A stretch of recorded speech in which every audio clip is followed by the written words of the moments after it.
Well, thank you very much for your kindness and your warmth and friendship and your willingness to be communicated with regarding this extraordinary material. I have to say, after being in the audience 2 days, watching JC's presentation of the comparisons between the material in the alien interview transcripts and the teachings of Ramtha, that there are, of course, many, many extraordinary coincidences, which may not be so coincidental, I don't know. That's for each individual to decide. Since I received the information that was published in this book, I've been on my own personal journey of investigation and an attempt to understand for myself, just as you are attempting to understand for yourselves, the truths that might lead you to personal freedom and spiritual emancipation or escape from the prison planet, as it were. Since the book was published about, 7 years ago, I've received emails from people all over the world, and typically they say several things. One of the things people seem to comment about uniformly is that I don't know whether or not any of this information is true. It seems kind of strange, to say the least, which is what I thought when I got it. But I have this feeling, I have this visceral gut feeling. I kind of remember something that sounds like this. And so to that degree, the material in the book has kind of taken on a life of its own. When I published the book, at the request of the nurse who sent me the transcripts and letters explaining why she sent it to me and what the contents were, she asked me to publish the material in any way I felt appropriate, either as a work of fiction or nonfiction. So I spent at least 6 months kind of agonizing over what I should do with it. I mean, this is top secret information, and oh my God, the CIA is going to come and take me away, what have you. So I didn't reveal the fact that I had received this information to anyone for that reason, because I was frightened by it, frankly. And I'll be the first one to admit that I'm a coward. I'm proud of it. Don't really want to be shot in the head or abducted or arrested or what have you. So after considering all that, I decided to do my own investigation and inspection of the material line by line in the nurse's letters, as well as the notes that she wrote, partly in hand and partly typewritten, that she had inserted between the pages of the interview transcripts, which were typewritten and seemed to be quite authentic to me. I'm no expert. But I really wasn't willing to hand the material to somebody else who is an expert to side-check it because of my personal paranoia about being in possession of this material. So instead, what I did was I went through on the internet, best I could, and checked out all of the information in the letters and the transcripts and so forth to see if I could verify the factuality of the information in the interview transcripts for myself, first of all, before I decided what to do with it. So I spent a good deal of time doing that, living on Wikipedia primarily for several months. That's the most common and accessible source of encyclopedic information regarding most things. Not necessarily completely reliable source of information, because who knows who's typing on Wikipedia. In the event that I was not able to verify certain parts of the information in the transcripts, I went to other websites, keyword searches and so forth, wherever I could find the information. So what I ended up doing was deciding to publish the material in the book exactly as I received it in every detail, and added the footnotes at the end as end notes by way of explanation. And so everything that you're reading in the book is exactly identically to the letter, except for formatting. Of course, it had to be retyped manually and formatted and so forth. And then with the addition of the footnotes, which I added. So everything that you're reading and everything you know about the alien interview is everything I know. So if you've read this book, you know everything I know. I don't know anything about anything that isn't in the pages of this book.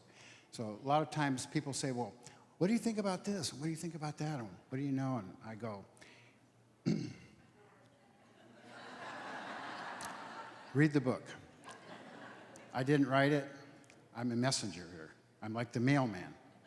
So when the mailman comes to your door and says, you know, here's a book,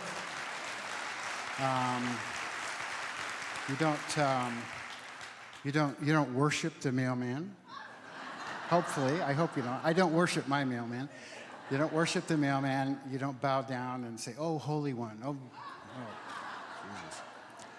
Give me a break. So, just want to preface my remarks by saying that I'm a mailman. I'm a messenger. I'm just purveying this to you exactly as I received it, as to the best of my ability to completely, thoroughly duplicate it down to the last letter, with the exception of the footnotes that I added, which anybody can discover for themselves if you do a keyword search or you go on Wikipedia. And as much as possible in the footnotes, I try to cite the source of the information from which the material came, the exact URL or website address or what have you, so that each individual who reads it can verify for themselves, and which is the whole point. I mean, if this for you, like it is for me, the beginning of a personal journey of investigation as to who we really are, where we came from, how we got here, who brought us here, so on and so forth, and how, more importantly, how we emancipate ourselves, or how we regain our lost memories, abilities, identities as individual IS-BEs, then we all share in that common journey. If you're an inhabitant of planet Earth, you are an alien.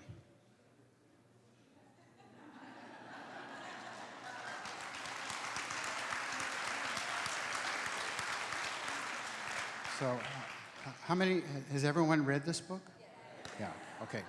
So, as you discovered in the book, if you're living on planet Earth or anywhere near planet Earth, whether with a body or without a body, according to what Aril says in the interview, you were brought here from someplace else, some other galactic system, planetary system, dimensional plane of existence, whatever, but principally from planets or star systems that are part of what was and still is to some degree referred to as the Old Empire, which is a confederation of planets and galaxies and so forth under the control of a kind of a central government, so to speak.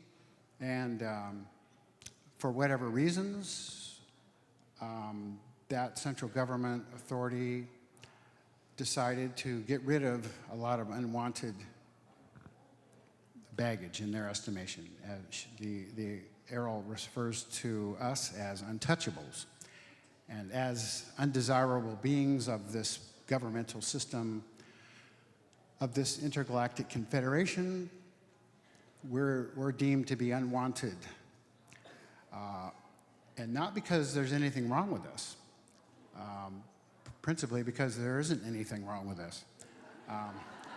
But there's a lot wrong with them.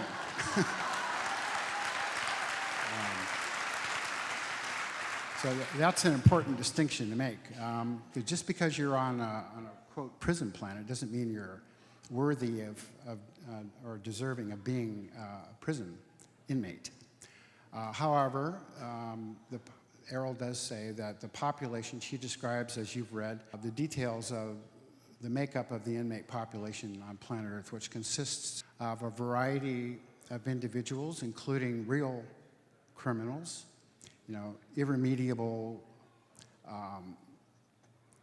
you know, psychopathic axe murderers, sexual perverts, thieves on a very high order of magnitude, military opponents to the old empire, political opponents, revolutionaries, but it also includes a lot of people, for probably for the most part, who are artists, geniuses, creators, inventors, all of whom are considered undesirable because they're not willing to bend and mold themselves to the robotic nature of a totalitarian government that really only wants obedience and a slave-like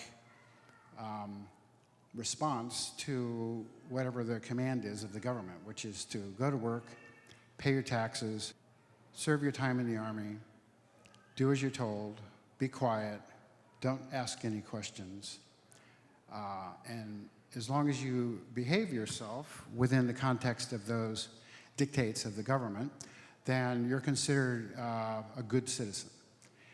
And that sounds really familiar to me, actually. You know, there's a lot about planet Earth that sounds, you know, as Jay-Z and many other wise people have said in the past, as it is above, so it is below. The macrocosm is a reflection of the microcosm and vice versa. So certainly Earth and its population and behaviors and civilizations and so forth are probably in many ways a reflection of the old empire civilization, and that does seem to be occurring more and more recently, in my opinion, in this country and around the world. When I was thinking about making this presentation, I thought probably everyone who will be listening to the presentation will have already read the book. So as I said, you know everything that I know about it. So rather than me standing up here and telling you what's in the book, I would encourage you to read the book as I have many, many, many times and study the details of it and the footnotes and look up verify for yourself whether what's true or not true. It doesn't matter whether it's true or not true, in my opinion, and I could really care less what anyone's opinion is about it. I have one opinion. Every 8.2 billion people on this planet have an opinion, and that's as it should be. We all have to have our own opinion because we're all on our own individual journey of discovery and fulfillment, whatever that means for you.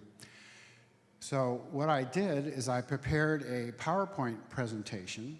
So what I'm going to do at this point is I'm going to go back to the booth, and from my laptop, I'm going to do the PowerPoint presentation myself, because I'm the only one that can figure it out, because I created it, and nobody else understands it, and I'm not sure if I understand it. So, but they're going to show it on the screens here. This is the first slide from the screen. So let's begin the PowerPoint now, and as they say in show business, dim the lights.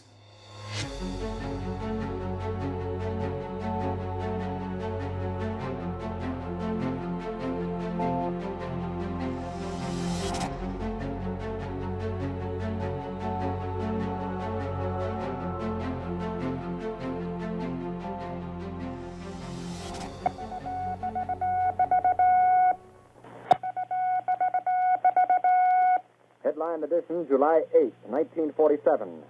The Army Air Forces has announced that a flying disc has been found and is now in the possession of the Army. Army officers say the missile, found sometime last week, has been inspected at Roswell, New Mexico, and sent to Wright Field, Ohio, for further inspection. Russia has demanded UN action to get all foreign military personnel out of Greece. Southern soft coal operators have not yet reached agreement with John L. Lewis, but the rest of the soft coal industry has resumed production. The House of Representatives has passed the tax reduction bill by more than the two-thirds which would be required to override a veto. Headline edition will bring you special reports and interviews in a moment. The American Broadcasting Company and affiliated stations present Headline Edition with Taylor Grant. From all over the world, wherever the day's headlines are made, Headline Edition brings you accurate, timely reports on the news behind those headlines, plus informative in-person interviews with the men and women who made the headlines today.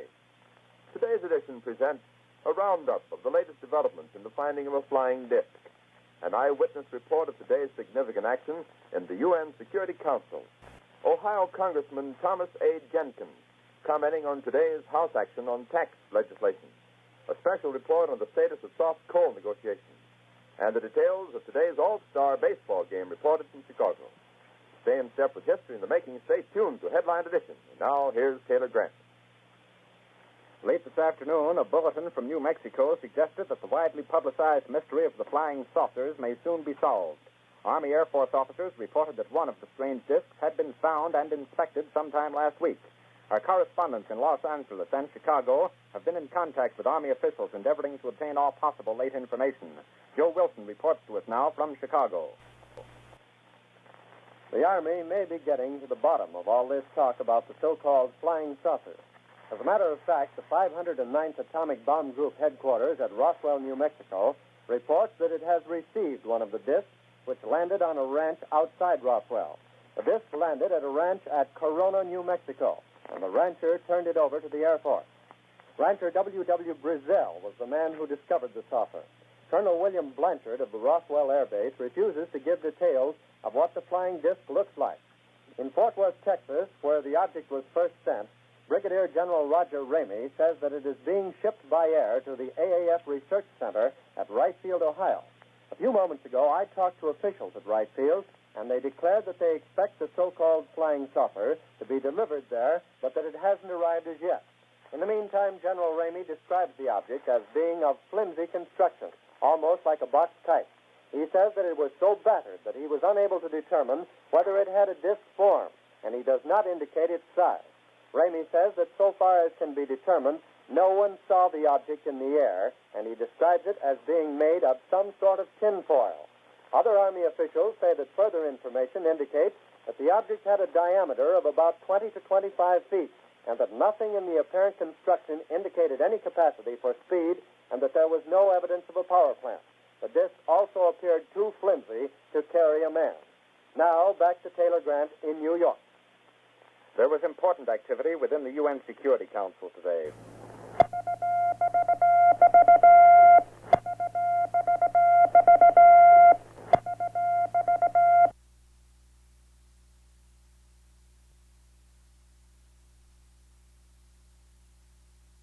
The letter from Mrs. MacElroy, August 12, 2007. Dear Lawrence, I am typing this letter to you on my old Underwood typewriter that I bought after I was discharged from the Army. Somehow it seems like a fitting contrast to the subject of this letter and the documents you will find enclosed in this envelope. The last time I spoke to you was about 8 years ago. During your brief telephone interview with me, you asked me to assist you with the research for the Oz Factors book you were writing, because you suspected that I might know something that would help your investigation into the possibility that extraterrestrial beings may have influenced the history of Earth. When we spoke, I told you that I did not have any information that I could share with you about anything. Since then, I have read your book and found it very interesting and compelling. You are obviously a man who has done his homework and who could understand my own experiences. I've been thinking a lot about your allusion to the old philosopher whom you paraphrased in our phone conversation, "With great power comes great responsibility." Although I don't think power is pertinent in my life or to my reasons for sending you the enclosed documents, you certainly did get me thinking about my responsibility. I have reconsidered my position, for a variety of reasons, not the least of which is my realization that you were right. I do have a responsibility to myself, at least. I cannot possibly tell you the personal hell of ethical irresolution and spiritual ambivalence I have endured since 1947. I do not want to keep playing the game of maybe I should have or maybe I shouldn't have through the rest of eternity. Many men have been killed to extinguish the possibility of revealing the knowledge I have helped to withhold from society until now. Only a small handful of people on Earth have seen and heard what I have had the burden of keeping secret for 60 years. All those years I thought that I had been entrusted with a great deal of confidence by the powers that be in our government, although I have often felt that power is greatly misguided, to protect mankind from the certain knowledge that not only do intelligent extraterrestrial life forms exist, but that they have and continue to aggressively monitor and invade the lives of everyone on Earth every day. Therefore, I think the time has come to pass along my secret knowledge to someone I think will understand it. I don't think it would be responsible of me to take the knowledge I have into the silent afterlife, beyond reach or recognition. I think there is a greater good to be served than protecting the vested interests for whom this information is considered a matter of national security, whatever that means, and is therefore justification for making it top secret. Also, I am now 83 years old. I have decided to leave this body, which has outlasted its usefulness to me, using a painless method of self-administered euthanasia. I have a very few months to live, and nothing to fear or lose. So I have moved away from Montana, where my husband and I lived for most of my life, to spend our remaining days in a lovely rented upstairs bedroom in a house in the homeland of my husband's family in County Meath, Ireland. I will die not far from the great mound at Knowth and Dowth, the fairy mound of darkness. These are sacred cairns, or massive stone structures that were erected about 3,700 BCE and engraved with indecipherable hieroglyphs, about the same time as pyramids and other inexplicable stone monuments were being built all over the earth. I am also not far from the Hill of Tara, that was once the ancient seat of power in Ireland, where 142 kings were said to have reigned in prehistoric and historic times. In ancient Irish religion and mythology, this was the sacred place of dwelling for the gods, and was the entrance to the other world. St. Patrick came to Tara to conquer the ancient religion of the pagans. He may have suppressed the religious practices in the area, but he certainly did not have any impact on the gods who brought these civilizations to earth, as you will discover when you read the documents enclosed. Therefore, this is a fitting location for my departure from this unholy world and final release from the burdens of this life. The crystal-clear perspective of hindsight has revealed a higher purpose to me, assisting the survival of the planet, all living beings and life forms in our galaxy. The status quo of our government establishment has been to protect the people from knowledge of such matters. In fact, the only protection afforded by ignorance and secrecy is to hide the private agenda of those in power to enslave others, and by doing so to disarm every perceived enemy and ally through superstition and stupidity. Therefore, I have enclosed the original and only existing copies of my personal notes and reflections on a matter which I have kept hidden from everyone, even my own family. I have also enclosed my copies of typed transcripts created by the stenographer who transcribed all of my interviews with the alien saucer pilot after each interview was finished. I do not have any copies of the tape recordings that were made of my interview reports. No one, until now, knows that I was able to secretly retain copies of the official interview transcripts. Now I am entrusting these documents to your discretion, to impart to the world in any form or manner you see fit. My only request is that you do so in a way that will not threaten your own life or well-being, if possible. If you were to incorporate these notes of my experiences into a work of fiction, such as a novel, the factual nature of the material could be easily dismissed or discredited by any agency for whom national security is used as a personal shield against scrutiny and justice. In so doing, you could disavow any knowledge of their true origin and claim that it is a fictitious work of your imagination. Whoever said that truth is stranger than fiction was right as rain. For most people, all of this will be unbelievable. Unfortunately, beliefs are not a reliable criteria for reality. Also, I am sure that if you were to show these notes to anyone that would prefer physical, economic, or spiritual slavery over freedom, the subject matter contained in them would seem quite objectionable. If you attempted to publish the documents as a matter of factual reporting in a newspaper or on the evening TV news, they would be rejected out of hand as the work of a kook. The very nature of these documents make them unbelievable and therefore discreditable. Conversely, the release of this information is potentially catastrophic for certain political, religious, and economic vested interests. These documents contain information which is quite relevant to your interest and investigations into alien encounters and paranormal experience. To use your analogy in the Oz Factors book, I can honestly say that the few factual reports that have been made by others about alien influences are only a gentle breeze in the eye of an apocalyptic hurricane swirling around Earth. There really are wizards and wicked witches and flying monkeys in this universe.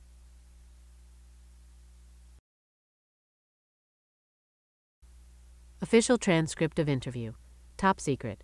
Official transcript of the U.S. Army Air Force Roswell Army Airfield 509th Bomb Group.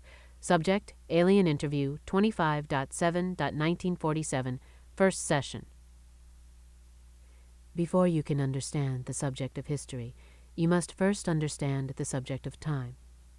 Time is simply an arbitrary measurement of the motion of objects through space. Space is not linear.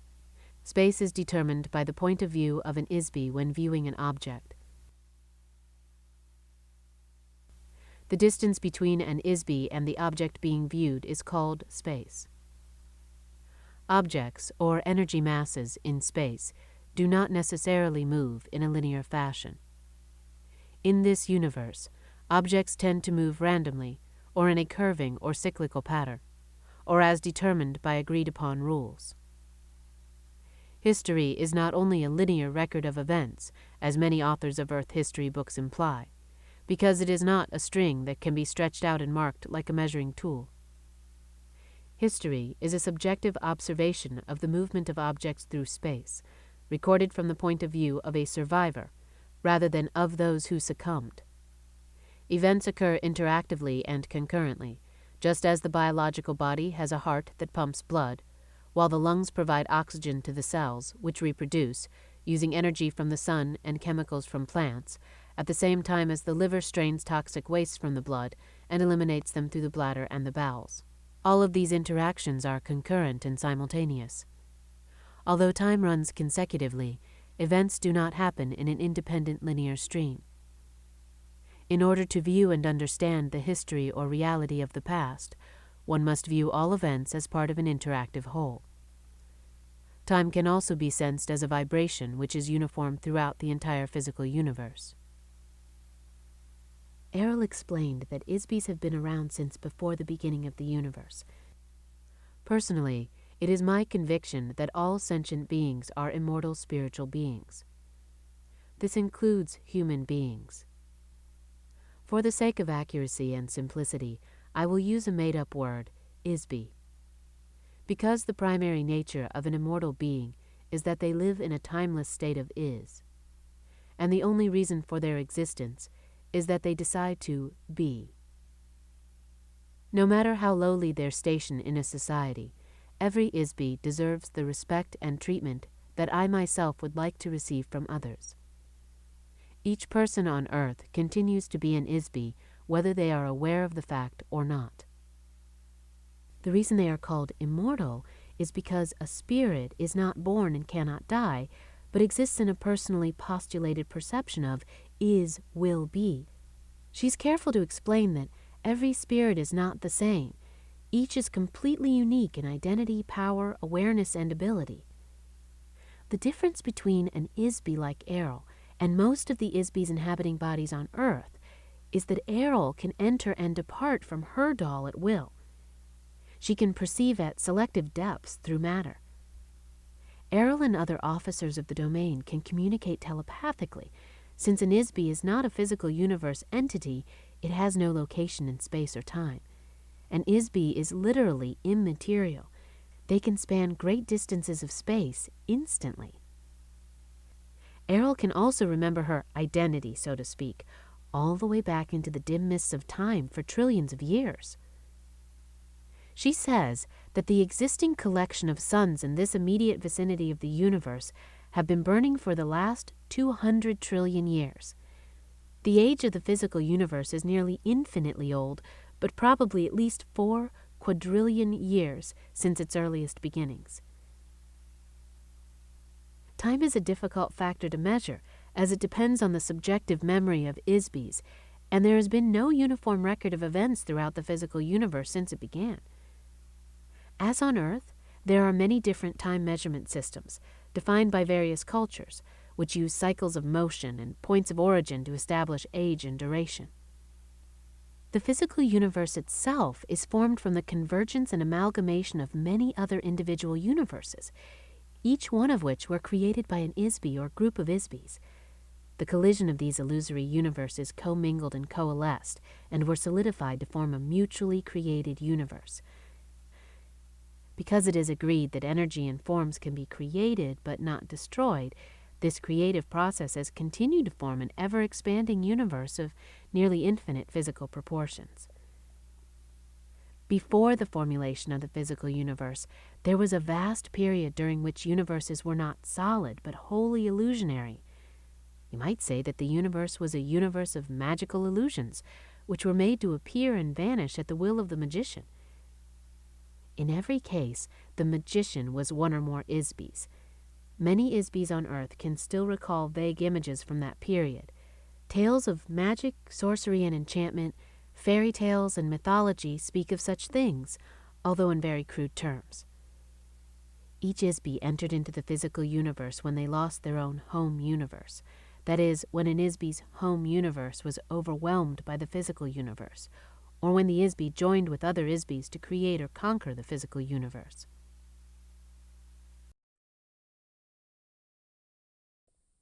Official transcript of interview. Top secret. Official transcript of the U.S. Army Air Force Roswell Army Airfield 509th Bomb Group. Subject, alien interview, 28.7.1947 first session. The origins of this universe and life on Earth, as discussed in the textbooks I have read, are very inaccurate. Since you serve your government as a medical personnel, your duties require that you understand biological entities, so I am sure that you will appreciate the value of the material I will share with you today.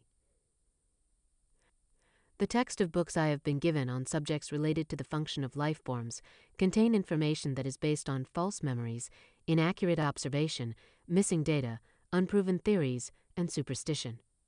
For example, just a few hundred years ago, your physicians practiced bloodletting as a means to release supposed ill humors from the body in an attempt to relieve or heal a wide variety of physical and mental afflictions. Although this has been corrected somewhat, many barbarisms are still being practiced in the name of medical science. In addition to the application of incorrect theories concerning biological engineering, many primary errors that Earth scientists make are the result of an ignorance of the nature and relative importance of IS-BEs as the source of energy and intelligence which animate every life form. Although it is not a priority of the domain to intervene in the affairs of Earth, the Domain Communications Office has authorized me to provide you with some information in an effort to provide a more accurate and complete understanding of these things, and thereby enable you to discover more effective solutions to the unique problems you face on Earth. The correct information about the origins of biological entities has been erased from your mind, as well as from the minds of your mentors. In order to help you regain your own memory, I will share with you some factual material concerning the origin of biological entities. I asked Aril if she was referring to the subject of evolution. Aril said, "No, not exactly." You will find evolution mentioned in the ancient Vedic hymns. The Vedic texts are like folk tales or common wisdoms and superstitions gathered throughout the systems of the domain. These were compiled into verses, like a book of rhymes. For every statement of truth, the verses contain as many half-truths, reversals of truth, and fanciful imaginings, blended without qualification or distinction. The theory of evolution assumes that the motivational source of energy that animates every life form does not exist. It assumes that the inanimate object or chemical concoction can suddenly become alive or animate accidentally or spontaneously. Or perhaps an electrical discharge into a pool of chemical ooze will magically spawn a self-animated entity. There is no evidence whatsoever that this is true, simply because it is not true.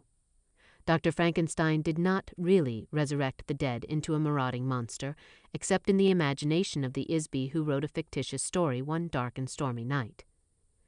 No Western scientist ever stopped to consider who, what, where, when, or how this animation happens.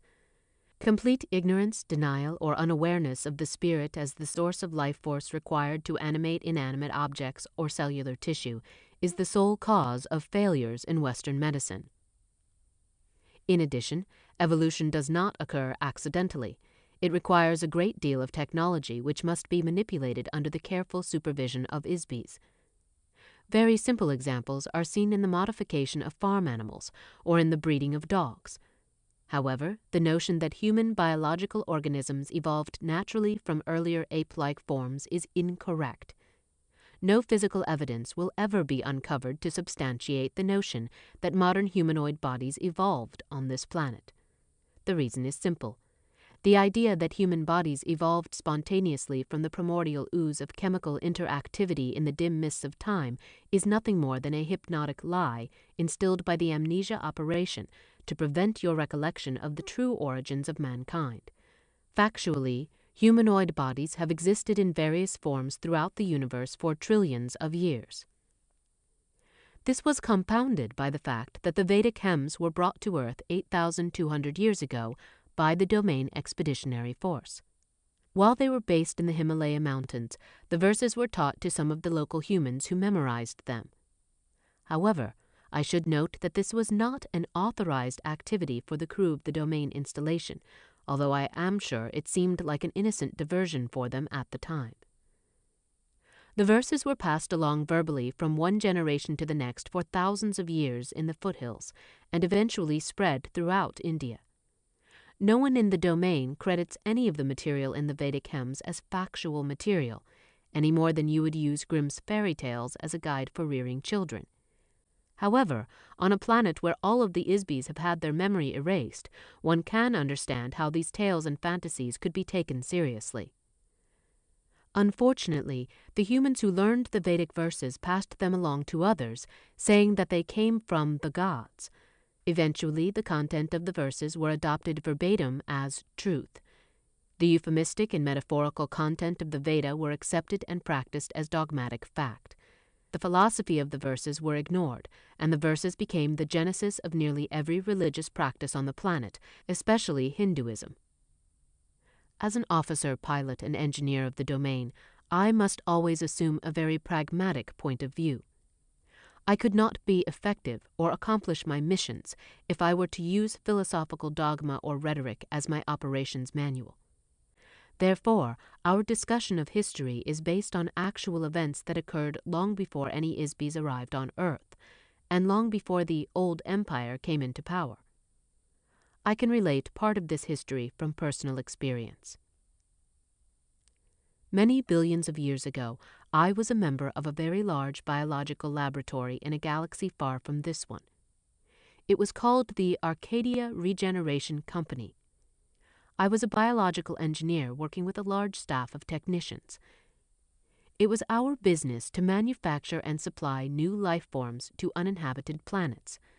There were millions of star systems with millions of inhabitable planets in the region at that time. There were many other biological laboratory companies at that time also, each of them specializing in producing different kinds of life forms, depending on the class of the planet being populated. Over a long span of time, these laboratories developed a vast catalog of species throughout the galaxies.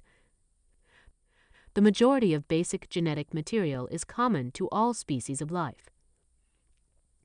Therefore, most of their work was concerned with manipulating alterations of the basic genetic pattern to produce variations of life forms that would be suitable inhabitants for various planetary classes. The Arcadia Regeneration Company specialized in mammals for forested areas and birds for tropical regions. Our marketing staff negotiated contracts with various planetary governments and independent buyers from all over the universe. The technicians created animals that were compatible with the variations in climate, atmospheric and terrestrial density, and chemical content. In addition, we were paid to integrate our specimens with biological organisms engineered by other companies already living on a planet. In order to do this, our staff was in communication with other companies who created life forms. There were industry trade shows, publications, and a variety of other information supplied through an association that coordinated related projects. As you can imagine, our research required a great deal of interstellar travel to conduct planetary surveys. This is when I learned my skills as a pilot. The data gathered was accumulated in huge computer databases and evaluated by biological engineers.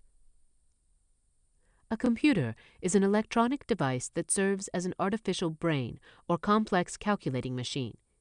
It is capable of storing information, making computations, solving problems, and performing mechanical functions. In most of the galactic systems of the universe, very large computers are commonly used to run the routine administration, mechanical services, and maintenance activities of an entire planet or planetary system. Based on the survey data gathered, designs and artistic renderings were made for new creatures. Some designs were sold to the highest bidder. Other life forms were created to meet the customized requests of our clients. The design and technical specifications were passed along an assembly line through a series of cellular, chemical, and mechanical engineers to solve the various problems. It was their job to integrate all of the component factors into a workable, functional, and aesthetic finished product. Prototypes of these creatures were then produced and tested in artificially created environments. Imperfections were worked out, modifications made, and eventually the new life form was endowed or animated with a life force or spiritual energy before being introduced into the actual planetary environment for final testing. After a new life form was introduced, we monitored the interaction of these biological organisms with the planetary environment and with other indigenous life forms. Conflicts resulting from the interaction between incompatible organisms were resolved through negotiation between ourselves and other companies. The negotiations usually resulted in compromises requiring further modification to our creatures, or to theirs, or both. This is part of a science or art you call eugenics. In some cases, changes were made in the planetary environment, but not often, as planet building is much more complex than making changes to an individual life form. Coincidentally, a friend and engineer with whom I used to work at the Acadia Regeneration Company, a long time after I left the company, told me that one of the projects they contracted to do, in more recent times, was to deliver life forms to Earth to replenish them after a war in this region of the galaxy devastated most of the life on the planets in this region of space. This would have been about 70 million years ago. The skill required to modify the planet into an ecologically interactive environment that will support billions of diverse species was an immense undertaking. Specialized consultants from nearly every biotechnology company in the galaxy were brought in to help with the project. What you see now on Earth is the huge variety of life forms left behind. Your scientists believe that the fallacious theory of evolution is an explanation for the existence of all of the life forms here. The truth is that all life forms on this and any other planet in this universe were created by companies like ours. How else can you explain the millions of completely divergent and unrelated species of life on the land and in the oceans of this planet? How else can you explain the source of spiritual animation which defines every living creature? To say it is the work of God is far too broad. Every IS-BE has many names and faces in many times and places. Every IS-BE is a god. When they inhabit a physical object, they are the source of life. For example, there are millions of species of insects. About 350,000 of these are species of beetles. There may be as many as 100 million species of life forms on Earth at any given time. In addition, there are many times more extinct species of life on Earth than there are living life forms. Some of these will be rediscovered in the fossil or geological records of Earth. The current theory of evolution of life forms on Earth does not consider the phenomena of biological diversity. Evolution by natural selection is science fiction. One species does not accidentally or randomly evolve to become another species, as the Earth textbooks indicate, without manipulation of genetic material by an IS-BE. A simple example of IS-BE intervention is the selective breeding of a species on Earth. Within the past few hundred years, several hundred dog breeds and hundreds of varieties of pigeons and dozens of koi fish have been evolved in just a few years, beginning with only one original breed. Without active intervention by IS-BEs, biological organisms rarely change. The development of an animal like the duck-billed platypus required a lot of very clever engineering to combine the body of a beaver with the bill of a duck and make a mammal that lays eggs. Undoubtedly, some wealthy client placed a special order for it as a gift or curious amusement. I am sure the laboratory of some biological company worked on it for years to make it a self-replicating life form. The notion that the creation of any life form could have resulted from a coincidental chemical interaction moldering up from some primordial ooze is beyond absurdity. Factually, some organisms on Earth, such as proteobacteria, are modifications of a phylum designed primarily for star type 3 class C planets. In other words, the domain designation for a planet with an anaerobic atmosphere nearest a large, intensely hot blue star, such as those in the constellation of Orion's belt in this galaxy. Creating life forms is very complex, highly technical work for IS-BEs who specialize in this field. Genetic anomalies are very baffling to Earth biologists who have had their memory erased. Unfortunately, the false memory implantations of the old empire prevent Earth scientists from observing obvious anomalies. The greatest technical challenge of biological organisms was the invention of self-regeneration, or sexual reproduction. It was invented as the solution to the problem of having to continually manufacture replacement creatures for those that had been destroyed and eaten by other creatures. Planetary governments did not want to keep buying replacement animals. The idea was contrived trillions of years ago as a result of a conference held to resolve arguments between the disputing vested interests within the biotechnology industry. The infamous Council of Yumi Krum was responsible for coordinating creature production. A compromise was reached, after certain members of the council were strategically bribed or murdered, to author an agreement which resulted in the biological phenomenon which we now call the food chain. The idea that a creature would need to consume the body of another life form as an energy source was offered as a solution by one of the biggest companies in the biological engineering business. They specialized in creating insects and flowering plants. The connection between the two is obvious. Nearly every flowering plant requires a symbiotic relationship with an insect in order to propagate. The reason is obvious. Both the bugs and the flowers were created by the same company. Unfortunately, this same company also had a division which created parasites and bacteria. The name of the company, roughly translated into English, would be Bugs and Blossoms. They wanted to justify the fact that the only valid purpose of the parasitic creatures they manufactured was to aid the decomposition of organic material. There was a very limited market for such creatures at that time. In order to expand their business, they hired a big public relations firm and a powerful group of political lobbyists to glorify the idea that life forms should feed from other life forms. They invented a scientific theory to use as a promotion gimmick. The theory was that all creatures needed to have food as a source of energy. Before that, none of the life forms being manufactured required any external energy. Animals did not eat other animals for food, but consumed sunlight, minerals, or vegetable matter only. Of course, Bugs and Blossoms went into the business of designing and manufacturing carnivores. Before long, so many animals were being eaten as food that the problem of replenishing them became very difficult. As a solution, Bugs and Blossoms proposed, with the help of some strategically placed bribes in high places, that other companies begin using sexual reproduction as the basis for replenishing life forms. Bugs and Blossoms was the first company to develop blueprints for sexual reproduction, of course.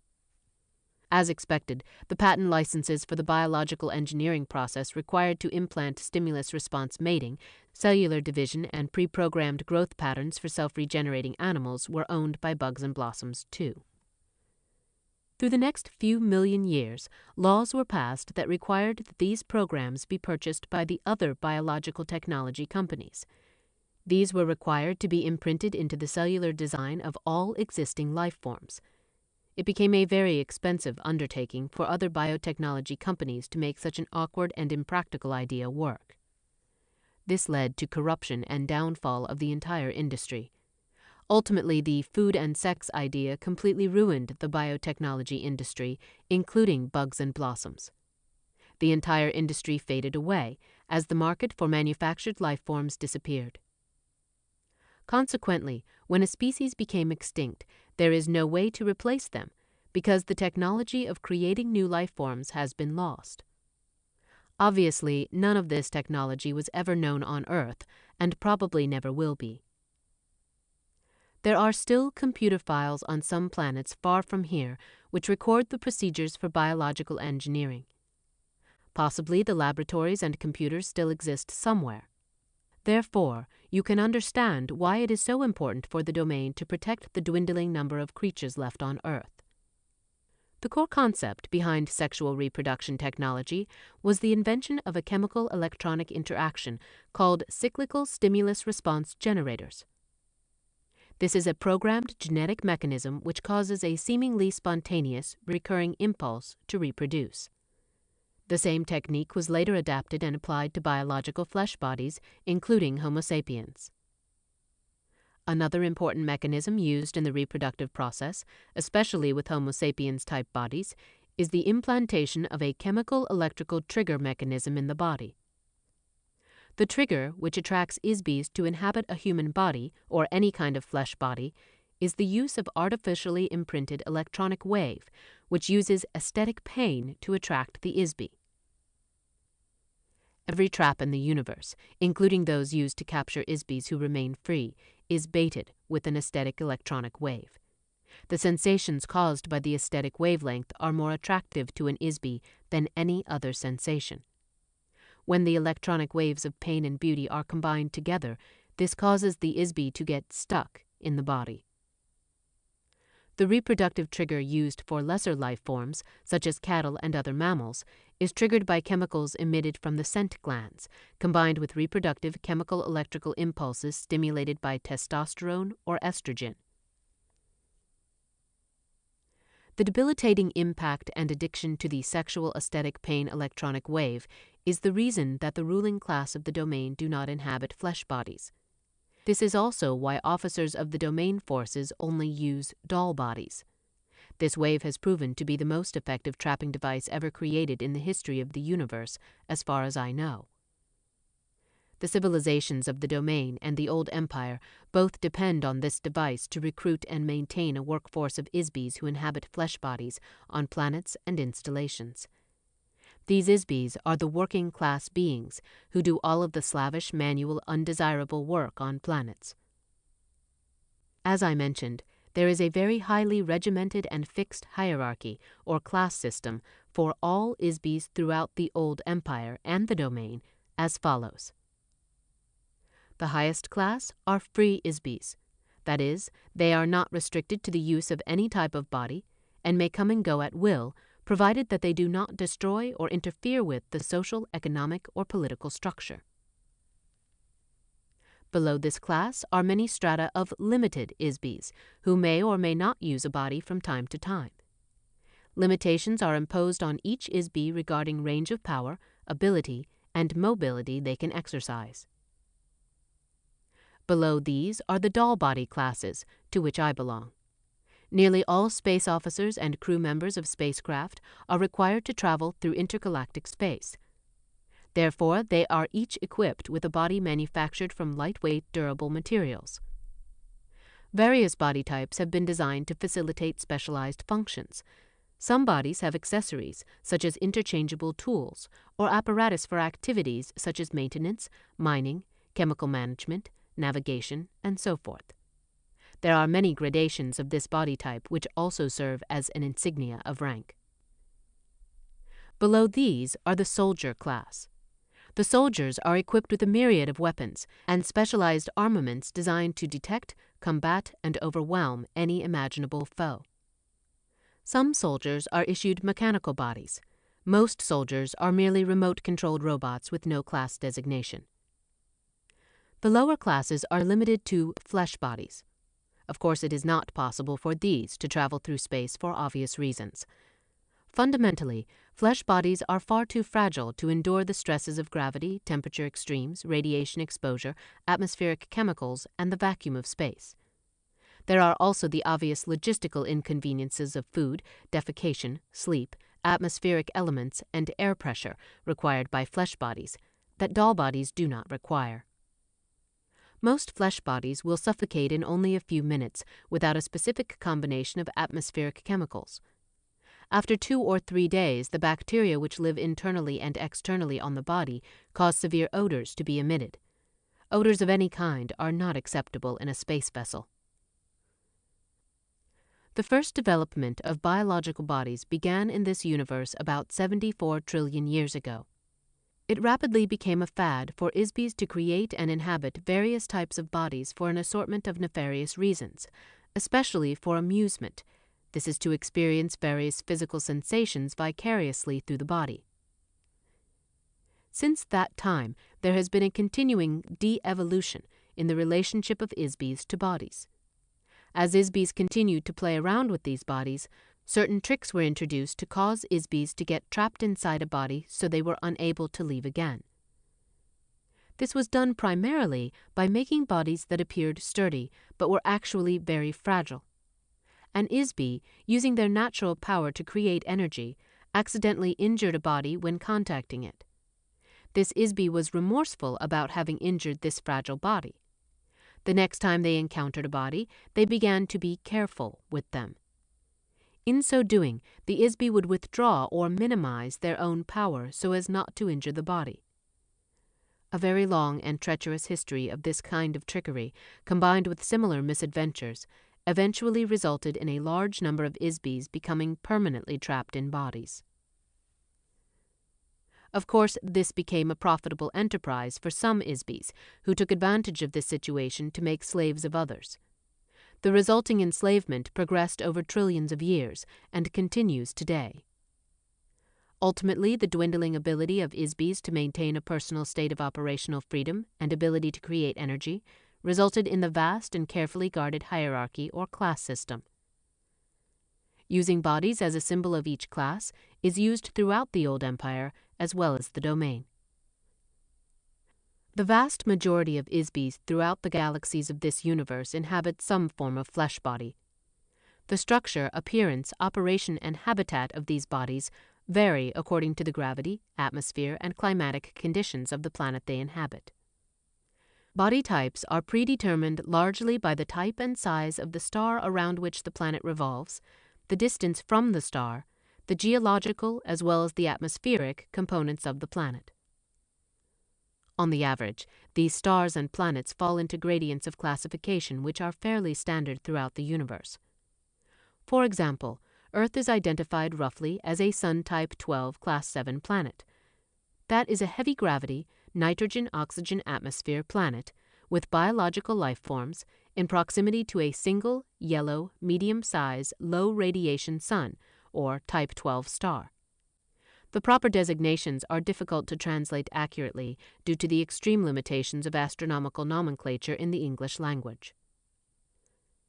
There are as many varieties of life forms as there are grains of sands on the beach. You can imagine how many different creatures and types of bodies have been manufactured by the millions of companies, such as Bugs and Blossoms, for all of the myriad planetary systems during the course of 74 trillion years. Matilda O'Donnell MacElroy personal note. When Aril finished telling me this story, there was a long, silent pause while I muddled through all this in my mind. Had Aril been reading science fiction books and fantasy stories during the night? Why would she tell me something so incredibly far-fetched? If there had not been a 40-inch tall alien with gray skin and 3 fingers on each hand and foot sitting directly across from me, I would not have believed a single word of it. In retrospect, over the 60 years since Aril gave me this information, Earth doctors have begun to develop some of the biological engineering technology that Aril told me about right here on Earth. Heart bypasses, cloning, test tube babies, organ transplants, plastic surgery, genes, chromosomes, and so forth. One thing is very sure. I have never looked at a bug or flower the same way since then, not to mention my religious belief in Genesis.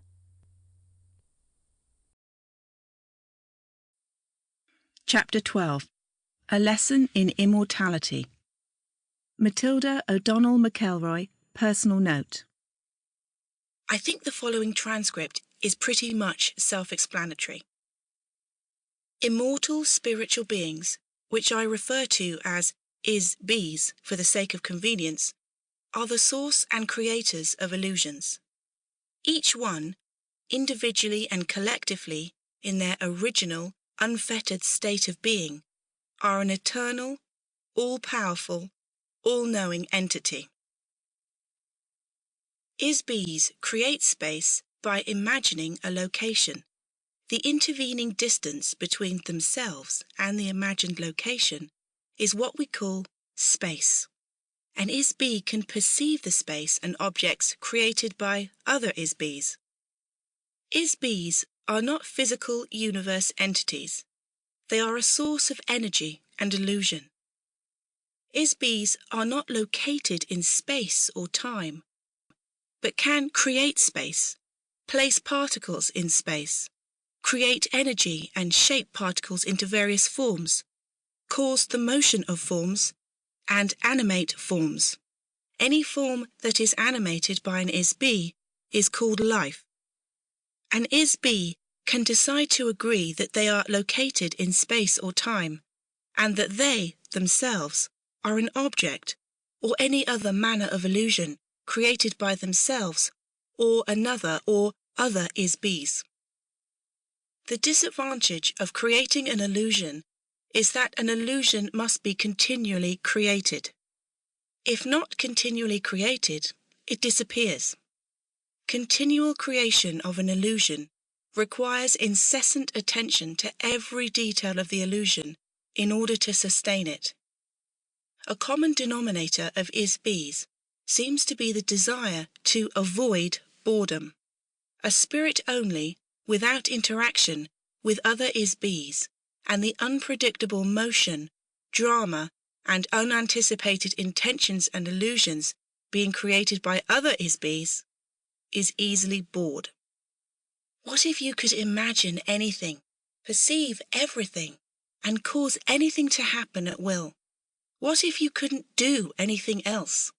What if you always knew the outcome of every game and the answer to every question? Would you get bored? The entire backtime track of IS-BEs is immeasurable, nearly infinite in terms of physical universe time. There is no measurable beginning or end for an IS-BE. They simply exist in an everlasting now. Another common denominator of IS-BEs is that admiration of one's own illusions by others is very desirable. If the desired admiration is not forthcoming, the IS-BE will keep creating the illusion in an attempt to get admiration. One could say that the entire physical universe is made of unadmired illusions. The origins of this universe began with the creation of individual illusionary spaces. These were the home of the IS-BE. Sometimes a universe is a collaborative creation of illusions by two or more IS-BEs. A proliferation of IS-BEs and the universes they create sometimes collide or become commingled or merge to an extent that many IS-BEs shared in the co-creation of a universe. IS-BEs diminish their ability in order to have a game to play. IS-BEs think that any game is better than no game. Ultimately, playing a game solves the problem of boredom.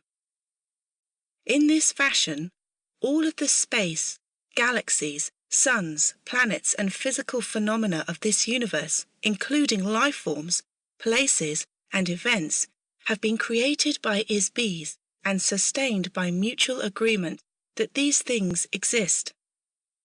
There are as many universes as there are is-BEs to imagine, build and perceive them, each existing concurrently within its own continuum. Each universe is created using its own unique set of rules as imagined, altered, preserved or destroyed by one or more is-BEs who created it.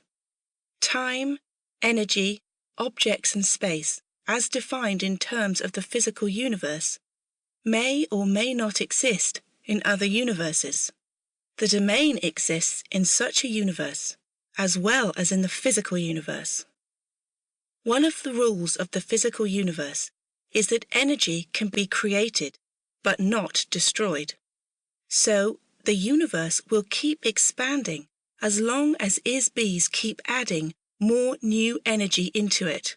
It is nearly infinite. It is like an automobile assembly line that never stops running, and none of the cars are ever destroyed. Every is-BE is basically good. Therefore, an is-BE does not enjoy doing things to other is-BEs, which they themselves do not want to experience. For an is-BE, there is no inherent standard for what is good or bad, right or wrong, ugly or beautiful. These ideas are all based on the opinion of each individual is-BE. The closest concept that human beings have to describe an is-BE is as a god, all-knowing, all-powerful, infinite. So how does a god stop being a god? They pretend not to know. How can you play a game of hide and seek if you always know where the other person is hiding? You pretend not to know where the other players are hiding, so you can go off to seek them. This is how games are created. You have forgotten that you are just pretending. In so doing, is-BEs become entrapped and enslaved inside a maze of their own devising. How does one create a cage, lock one's own self inside the cage, throw away the key and forget there is a key or a cage, and forget there is an inside or outside, and even forget there is a self? Create the illusion that there is no illusion. The entire universe is real, and that no other universe exists or can be created. On Earth, the propaganda taught and agreed upon is that the gods are responsible and that human beings are not responsible. You are taught that only a god can create universes, so the responsibility for every action is assigned to another is-BE or god, never oneself. No human being ever assumes personal responsibility for the fact that they, themselves, individually and collectively, are gods. This fact alone is the source of entrapment for every is-BE.